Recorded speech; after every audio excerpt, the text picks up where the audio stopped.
नमस्कार मैत्रिणींनो, माझ्या या यूट्यूब चॅनलवरती आपलं सर्वांचं अगदी मनापासून स्वागत आहे। तर आजच्या व्हिडिओमध्ये आपल्याला छान अशी पॅचवर्कची डिझाईन तयार करून घ्यायची आहे। तर त्याच्यासाठी मैत्रिणींनो व्हिडिओ स्किप न करता पूर्ण बघा आणि आवडल्यास नक्की लाईक करून सबस्क्राईब करा।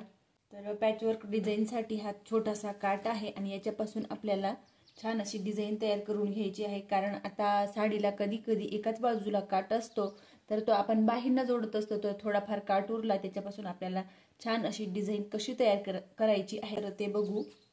तर गळा ओपन केला मी 2 इंचावरती आणि गळ्याची खोली आहे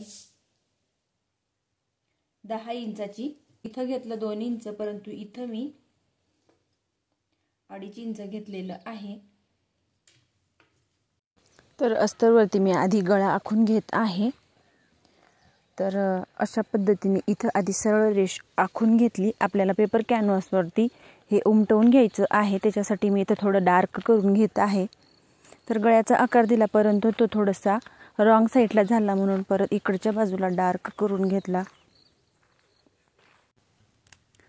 डार्क करून झाल्यानंतर मी हा पेपर कॅनव्हास घेतलेला आहे, तो बरोबर अस्तर अशा पद्धतीने त्याच्या आतमध्ये ठेवून आणि दोघही बाजूंनी जे आपण अस्तरवरती जो गळा आखून घेतलेला आहे तो बरोबर डार्क करून घ्यायचा। तर माप अगदी परफेक्ट घ्यायचं आहे किंवा पिन लावून सुद्धा तुम्ही घेऊ शकतात। तो बरोबर सेम आहे तसाच मी इथं बरोबर आखून घेतला।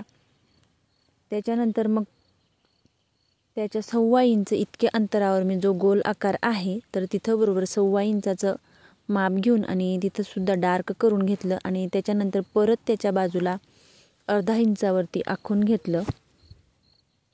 त्याच्यानंतर हे पार्ट आपल्याला वेगवेगळे करून घ्यायचे आहेत। पॅचवर्कसाठी हा भाग बरोबर आपल्याला अशा पद्धतीने आतला भाग कट केला आणि त्याच्यानंतर हा 0.5 इंचाचा भाग हा सुद्धा गळ्याला लावण्यासाठी मी काढून घेत आहे। त्याच्यानंतर इस्त्रीच्या साहाय्याने मी तो अस्तरवरती चिपकवून घेतलेला आहे। तर बघू शकतात अगदी आहे तसाच मी चिपकवून घेतला। त्याच्यानंतर अस्तर हा बरोबर ठेवून घेतला।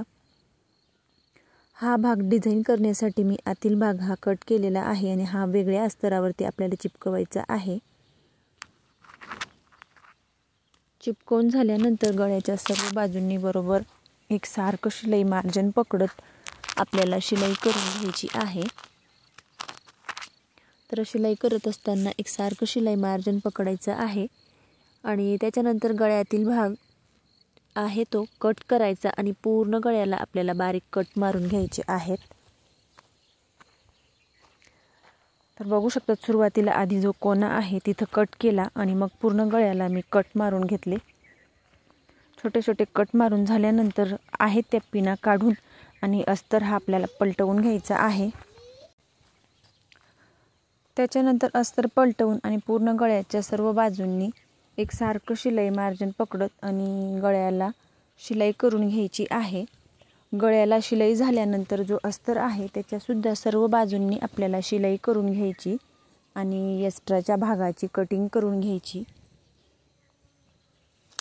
तर ही पॅचवर्कची अगदी सोपी आणि कमी वेळेत तयार होणारी डिझाईन आहे। कमी वेळेत आणि साडीच्या थोड्याशा काठापासून तयार झालेली खूप छान अशी डिझाईन आहे। तर बघू शकतात मागची साईड पूर्ण रेडी झालेली आहे। त्याच्यानंतर ही अस्तरवरती सुद्धा मी हा भाग अशा पद्धतीने चिपकवून घेतला। अस्तर आणि त्याच्या खाली मी ब्लाऊजचा कपडा घेतलेला आहे। जो काठ आपल्याला लावायचा आहे तर तो बरोबर मी ठेवून घेतला। त्याच्यानंतर गळ्याकडच्या बाजूला शिलाई करून कट करून आणि छोटे छोटे बारीक कट मारून घेतले आणि परत मग इथं सुद्धा आपण ज्या पद्धतीने अस्तर पलटवतो त्या पद्धतीने पलटवून घेतलं।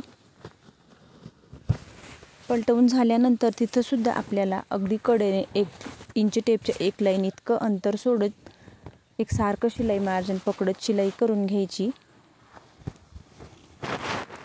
शिलाई झाल्यानंतर तर इथं थोडा भाग कमी पडला तर हा भाग थोडासा कट करून मी इथं जॉईंट करून घेतला। त्याच्यानंतर हा भाग बरोबर आपण जिथं गळा इथं आखून घेतलेला होता तिथं एकसारखा अशा पद्धतीने ठेवून किंवा पिना लावून अटॅच करून घ्यायचा। पिना लावून एकसारखं माप पकडलं, खालच्या बाजूला बरोबर शिलाई मार्जिन लक्षात ठेवत बरोबर पकडून घेतलं आणि पिना लावून घेतल्या। पिना लावून झाल्यानंतर बरोबर आपण जिथं ठेवलेलं आहे अगदी हळूवारपणे तिथं आपल्याला शिलाई करून घ्यायची आहे। तर ही शिलाई झाल्यानंतर इथं शेवटी आपल्याला लॉक करून घ्यायचं किंवा मग आपण डबल शिलाई मशीन मागे पुढे करून थोडं डबल शिलाई करून घ्यायची आहे, जेणेकरून शिलाई उसवू नये। त्याच्यानंतर तुम्ही तुमच्या आवडीनुसार इथं लेस सुद्धा लावू शकतात, परंतु इथं मी लेस वगैरे काहीही लावलेली नाही। तर त्याच्यानंतर मागचे टक्स आणि कमरपट्टी जोडून आणि ही अशा पद्धतीने लटकन लावून मागची पॅच वर्कची अगदी सोपी आणि कमी वेळेत तयार होणारी छोट्याशा काठापासून अशा पद्धतीने खूप छान डिझाईन तयार करून घेतलेली आहे। तर प्लीज मैत्रिणींनो, माझा व्हिडिओ आवडल्यास लाईक करा, शेअर करा आणि चॅनलवरती नवीन असल्यास चॅनलला सबस्क्राईब करून जवळच असलेल्या बेल आयकॉनला प्रेस करा, म्हणजेच माझ्या अशा येणाऱ्या नवनवीन व्हिडिओची अपडेट तुम्हाला येत राहील। आणि ही साधी आणि सोपी कमी वेळेत तयार होणारी डिझाईन तुम्हाला कशी वाटली हे मला कमेंट करून नक्की कळवा आणि प्लीज लाईक करून सबस्क्राईब करा।